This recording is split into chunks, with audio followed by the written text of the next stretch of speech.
Shalom Bapak Ibu Saudaraku yang terkasih dalam Tuhan. Mari kita lanjutkan kembali akan pembahasan kita tentang kasih. Kasih yang dideskripsikan kali ini di dalam 1 Korintus 13 ayat yang ke-7 adalah kasih itu percaya segala sesuatu. 1 Korintus 13 ayat 7 itu. Apa yang dimaksud dengan percaya segala sesuatu? Apakah semua perkataan itu bisa kita percayai? Justru itu merupakan hal yang sangat bodoh ya, hal yang sangat tidak bisa diterima dengan akal. Karena firman Tuhan juga katakan di dalam Amsal 14 ayat 15 ya, orang bodoh itu percaya kepada setiap perkataan, orang bijaksana bertindak hati-hati. Jadi bukan artinya semua perkataan, semua informasi itu kita percayai. Apalagi di zaman sekarang. Kita lihat banyak sekali informasi yang sifatnya itu adalah hoax, adalah hal-hal yang tidak benar. Pasti bukan itu yang dimaksudkan di dalam bagian ini. Katakan bahwa kasih itu percaya segala sesuatu. Maksudnya di dalam bagian ini di dalam terjemahan atau versi bahasa Indonesia sehari-hari dikatakan bahwa kasih itu percaya akan yang terbaik pada setiap orang.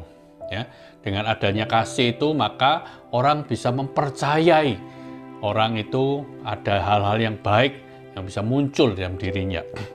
Contohnya, kalau kita lihat seperti Tuhan Yesus ketika dia sudah bangkit, dia secara khusus menemui Petrus di Danau Tiberias.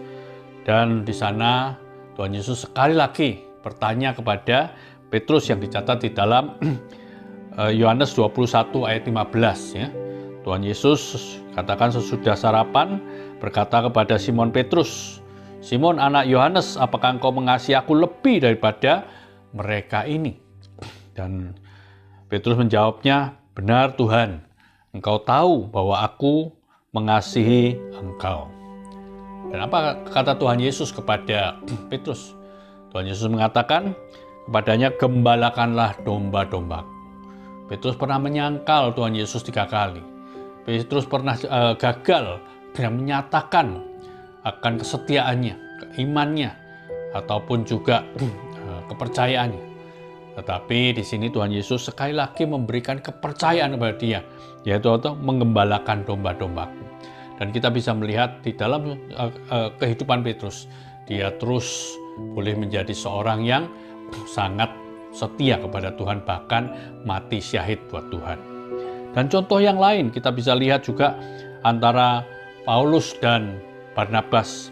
Dikatakan bahwa mereka suatu kali akan mengunjungi jemaat-jemaat yang pernah mereka layani di dalam Kisah Para Rasul pasal 15 ayat 35 sampai 39. Nah, saat itu Barnabas ingin membawa Yohanes yang disebut Markus. Dia ingin mengajak seorang rekan yang lain yaitu Markus yang pernah juga dulu mereka ajak bersama-sama.